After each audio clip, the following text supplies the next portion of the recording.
Welcome to our tutorial on how to unmute notifications from people who don't follow you on Twitter using your PC. Let's go through the steps together. Step 1. Open Twitter on your PC and log into your account. Step 2. On the left side of the page, click on the Notifications tab to access your notification settings. Step 3.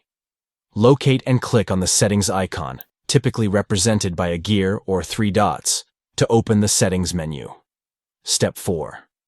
Within the settings menu, click on Filters, then select Muted Notifications to manage your notification preferences. Step 5. In the Muted Notifications section, find the option Who Don't Follow You and uncheck the box next to it to unmute notifications from people who don't follow you.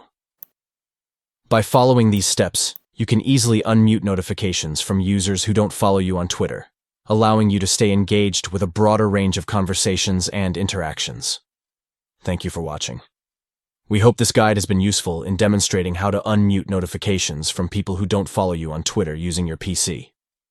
Enjoy a more diverse and interactive notification experience.